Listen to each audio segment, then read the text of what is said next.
influences we had movies in our lives, and we always have to pause because we weren't movie people. We really weren't.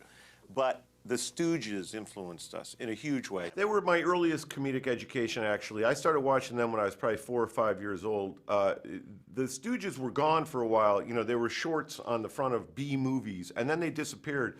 And Channel 38 in Boston brought them back in the 60s and started playing them. And I was in Rhode Island. We got that station. It was only 45 minutes away. So we were kind of the first people in the country to get it, my neighborhood, all our friends.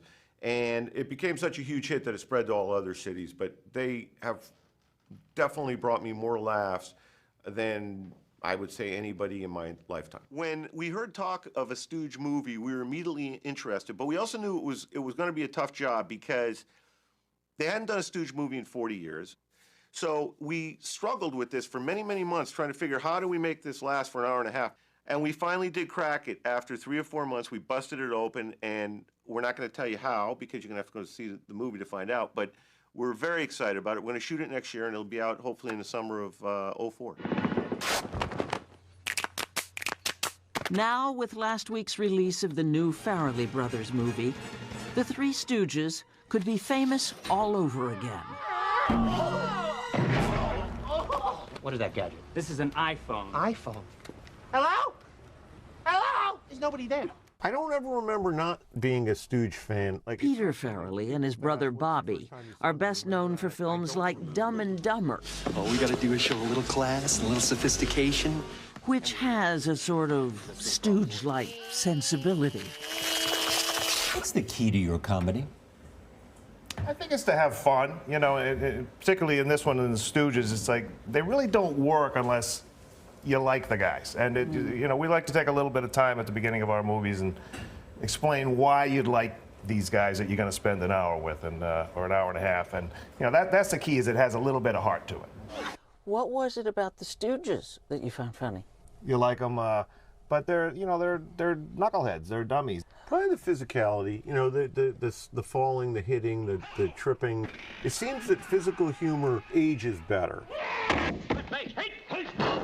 Let's face it, the thing that you loved most about the Stooges was the hitting. Pokes in the eyes, the kicking, the knocking over. The nose honks, shots to the belly, the forehead. One time on the school bus, though, I actually did poke a girl in the eye. Claire Ann Lascudo. I think it was Pammy Cochran. Oh, okay. You know, I don't know why. I never did that sort of thing, but you know, she wouldn't move or something, and I just, well, you know, poked her in the eyes, and oh God, did I get in trouble. Worried about just such a reaction to their film, the Farrelly brothers added a disclaimer at the end. We want you to know that all the stunts that were performed in their film, they were done by professionals, and all the tools are not real. They're rubber. Watch this. Now, let's watch that with sound effects. But we have to say something, because I thought the movie was so violent. But I think, some of the jokes, but I think it's really great at the end. You make sure that the kids know, do not try this at home. Oh, yeah. Nobody was hurt. No. You know, that was all just a big joke. Well, this movie is, we test our movies a great deal, and this one is mom tested. You know, we showed it to mom. We made sure that, you know, because mom's like, oh, the Three Stooges, you know, I don't know, but it's silly violence. It's cartoon stuff. It's like nobody gets hurt. It's very kid friendly. That's the thing in the Stooges. You know, it's a cartoon hitting and stuff where it hurts for a second, they flinch, ow, but then they're okay. There is no blood, there's no scar, there's no welt, and there's just something about it that makes you laugh. Our sisters use this to, you know, appeal to our mother. They shouldn't be able to watch it. They're going to poke us in the eyes. I remember our father stepped in, let them watch it. For God's sakes, it's the Stooges. And we won that battle. The Stooges never got their due in this life. They didn't. You idiots! And we said, we have to do these guys justice. We got to do them right. Like, we had a lot at stake here for them, for their legacy. And we felt it was important to please the Stooge, the huge Stooge fans first. Huge Stooge. Like the real fanatics, you know, the Stoogedom. So how, as Stooge purists, did the Farrelly brothers tackle casting? I met with Tom Cruise, I met with Mel Gibson, I met with Russell Crowe, I met with Sean Penn, Jim Carrey, Benicio del Toro, Tom Hanks. But in the end, three relatively unknown actors got the parts.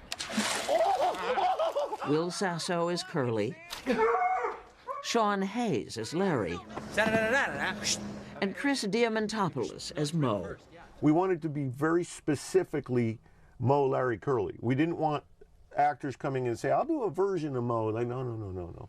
No, you have to do exactly Moe. We were very clear, you know, and that was one of the reasons it was so difficult to get made, because when we met with actors, and we did meet with thousands of actors, honestly, over 1,000, or we didn't meet with them all, but we looked at 1,000 actors. We were very specific. We said it has to be exactly Moe, Larry, and Curly. We didn't want a version of Moe, like, you know, a Batman movie. Yeah. We wanted to be exact, and some actors don't like that. They you know, if Sir Laurence Olivier were going to be in this movie, we'd ask him to read, because it had to be right on, and you can't ask certain guys to read; they get offended. But once we got the guys who were the best, yes, we brought in experts. We had Billy West working with Sean Hayes on Larry. That was probably the hardest job, Larry.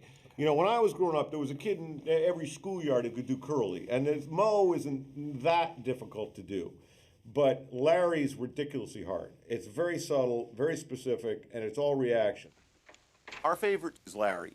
Larry won us over because he was the great reactor.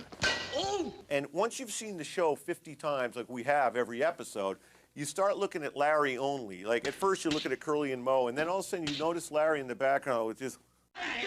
I'm standing here. I'm not doing it. That's just by far the funniest aspect of it for us. And also, he was the only one that ever stood up to Moe. Every now and then he'd be, where's your dignity? Where's your dignity? Hey, where's your dignity? Spread out. Where's your dignity? And, you know, Moe would slap him down, and he'd go back to being Larry. So we hired the guys, and then we had what we called spring training. And they were hitting each other, coming in very slow for about 2 weeks, just working it. And we had stunt guys there teaching them how to hit. And then after about 6 weeks, we had the guys really whacking each other. It took you 10 years to develop this, even though you had a lot of other things to do. Yeah. Right. But why 10 years?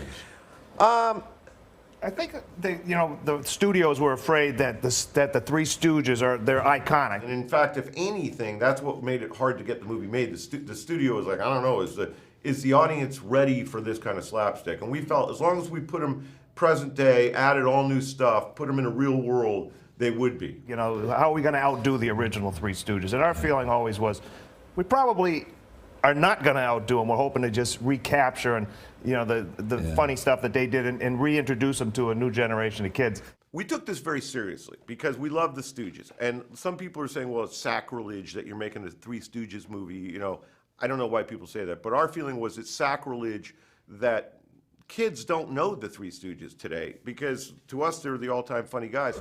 And here we are 80 years later looking at them, you know, us still laughing at what they're doing. And we just thought that really these guys may be the three funniest guys that ever lived. Moe Howard, Larry Fine, and Curly Howard.